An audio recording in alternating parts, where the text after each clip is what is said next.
Pernah nggak kamu merasa sedih atau marah, tapi malah menganggap dirimu itu lemah atau negatif karena perasaan tersebut?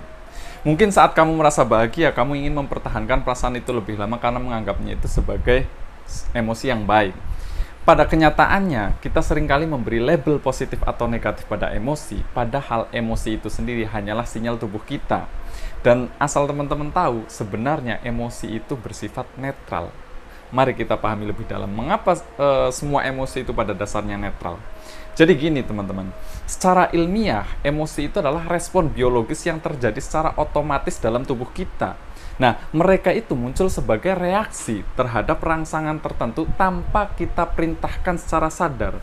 Makanya salah satu seorang psikolog namanya Paul Ekman meneliti emosi dasar yang dimiliki oleh manusia di beberapa budaya dan menemukan bahwa emosi-emosi seperti bahagia, sedih, marah, terkejut, dan takut itu adalah pengalaman universal yang dirasakan oleh semua manusia. Makanya dia mengatakan emosi itu seperti bahasa tubuh kita, yang membedakan apakah bahasa itu terdengar positif atau negatif adalah cara kita menafsirkannya. Makanya emosi itu sebenarnya berfungsi untuk memberi sinyal dan membantu kita beradaptasi dengan situasi. Misalnya gini, emosi takut itu membantu kita menghindari bahaya. Kemudian emosi marah itu memberi energi untuk membela diri atau orang lain dari ancaman. Dan emosi sedih itu sebenarnya memotivasi kita untuk mencari dukungan atau merenungkan hal yang penting. Nah, ini menunjukkan bahwa emosi pada dasarnya tidak memiliki sifat baik atau buruk. Yang membuat emosi itu dianggap baik atau buruk adalah tafsiran dan respon yang kita berikan terhadap emosi tersebut. Nah, lantas bagaimana cara pemikiran kita membentuk makna dari emosi tersebut? Jadi gini, pikiran kita adalah seperti sebuah kacamata yang memberi warna pada setiap emosi yang kita rasakan. Saat kita merasa marah, takut, atau cemas, pikiran kita lah yang akan memberi makna pada emosi tersebut. Contohnya misalkan gini, emosi marah. Nah, marah itu kan tadi di awal dijelaskan sebagai sinyal adanya ketidakadilan. Maka marah di sini adalah reaksi tubuh saat kita merasa diperlakukan tidak adil atau terancam. Marah ini bisa menjadi energi positif jika digunakan untuk memperjuangkan kebenaran atau memperbaiki situasi. Tapi di sisi lain, jika kita melihat marah sebagai emosi negatif, kita mungkin akan merasa bersalah atau malu setiap kali merasakan emosi ini. Contohnya misalkan gini, bayangkan ada seorang mahasiswa yang marah karena merasa hasil tugasnya itu tidak diakui oleh dosennya. Nah, kalau misalkan mahasiswa tersebut itu mengekspresikan kemarahannya dengan cara yang bijak, seperti diskusi dengan dosennya, maka kemarahannya itu bisa menghasilkan perubahan yang positif. Tetapi misalkan jika mahasiswa tersebut itu menilai bahwa marah itu adalah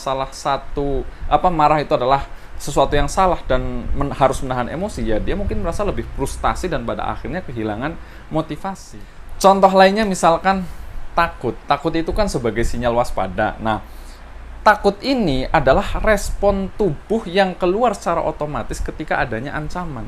Namun, kita seringkali melabeli rasa takut itu sebagai kelemahan yang sebenarnya bisa menjadi kendala untuk kita berkembang. Padahal jika kita melihat takut sebagai sinyal waspada, kita bisa menjadikan pengingat untuk lebih mempersiapkan diri. Contohnya misalkan, bayangkan ketika kamu merasa takut saat harus melakukan presentasi penting misalkan.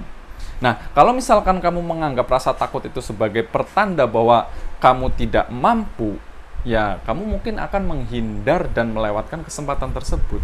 Sebaliknya, jika kamu menafsirkan sebagai tanda pentingnya presentasi tersebut, kamu bisa mempersiapkan diri dengan lebih baik, menjadikan rasa takut itu sebagai energi untuk tampil secara maksimal. Atau contoh lainnya lagi misalkan,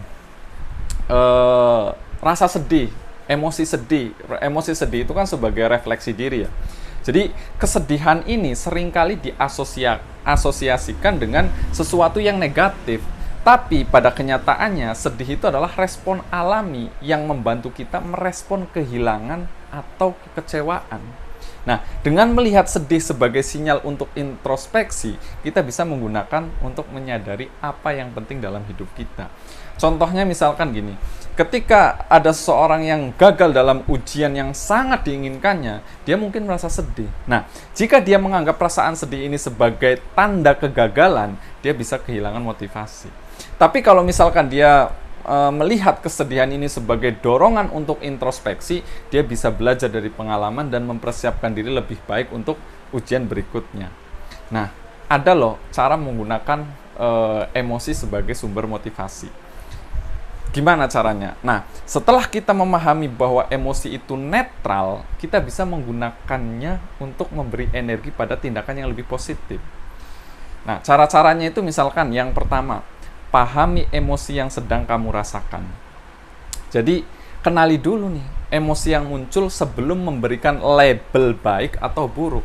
Misalnya, apakah kamu merasa marah, sedih, atau cemas? Nah, kesadaran ini adalah langkah pertama untuk memahami emosi tanpa reaksi berlebihan. Jadi balik lagi, kita harus pahami dulu nih, emosi itu sifatnya netral, maka sebelum melabeli, kita harus sadar dulu nih, emosi yang kita rasakan itu emosi apa.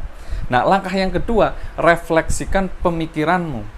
Setelah mengenali emosi, tanyakan dulu pada diri sendiri, mengapa saya merasakan ini? Apa yang menyebabkan perasaan ini? Dan bagaimana saya harus meresponnya dengan bijak? Nah, latihan ini bisa membantu kita merenung sehingga kita bisa langsung bereaksi. Jadi tidak overreaksi. Ada proses dulu, kalau dalam psikologi itu ada namanya regulasi emosi. Nah, langkah yang ketiga, ubah emosi menjadi energi positif. Nah, setiap emosi itu memiliki energi. Misalnya, rasa marah bisa menjadi energi untuk memperjuangkan hak. Rasa takut bisa memotivasi persiapan yang lebih matang. Kemudian rasa bahagia bisa menjadi dorongan untuk membangun hubungan yang lebih positif dengan orang lain. Jadi begitu ya teman-teman. Nah, kalau kita aplikasikan misalkan contoh konsep emosi yang netral dalam kehidupan nyata itu seperti apa sih? Contoh misalkan gini. Ada seorang karyawan yang merasa marah karena merasa tidak adil dalam pembagian kerja. Jika dia melihat kemarahan ini sebagai sinyal, dia bisa memanfaatkannya untuk mendiskusikan perasaannya dengan atasan atau rekan kerja. Nah, dengan pendekatan ini, kemarahan tersebut bisa berubah menjadi energi yang produktif, bukan destruktif.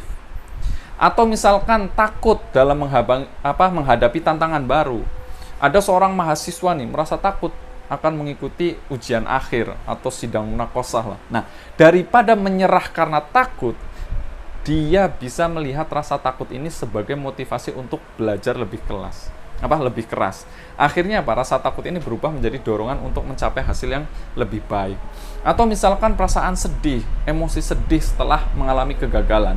Misal ada seorang atlet yang kalah dalam pertandingan kemudian merasa sedih. Nah, alih-alih menghindari kesedihan, dia sebenarnya bisa merenungkan apa yang bisa dia pelajari dari kekalahan tersebut. Sehingga kesedihan ini akhirnya menjadi motivasi untuk giat berlatih. Para ahli psikolog ini banyak ya yang membahas terkait tentang emosi ini, bahwa emosi itu netral. Salah satunya misalkan seorang psikolog namanya Dr. Robert Platik. Dia menggambarkan bahwa emosi itu sebagai bentuk warna dalam roda emosi yang dapat berbaur dan berubah. Artinya apa? Satu emosi dapat mempengaruhi atau menjadi dasar emosi yang lainnya, tergantung pada pemahaman kita. Nah, ini menunjukkan bahwa emosi itu tidak harus terbatas pada label baik atau buruk, melainkan ada proses yang terus berkembang. Sehingga balik lagi tadi, emosi itu netral. Nah, yang memberikan makna baik atau buruk itu adalah pemikiran kita. Maka, seperti tadi, terkadang juga emosi itu tidak hanya bisa dilabeli oleh baik dan buruk, tetapi di situ ada proses yang melibatkan emosi yang lain. Satu emosi itu bisa mencampur adukan emosi-emosi yang lain. Makanya itu sangat bergantung bagaimana kita menginterpretasikan emosi tersebut. Makanya, teman-teman, mulai sekarang kalau mau melatih mengendalikan emosi, sebenarnya kita bisa melatih pola pikir kita dulu. Ala kulli hal, pada intinya, emosi kita adalah respon biologis yang netral. Interpretasi kita lah yang menentukan apakah emosi itu dianggap positif atau negatif. Dengan mengenali, merefleksikan, dan menggunakan emosi secara positif, kita bisa mengubah emosi-emosi tersebut menjadi kekuatan dalam hidup kita.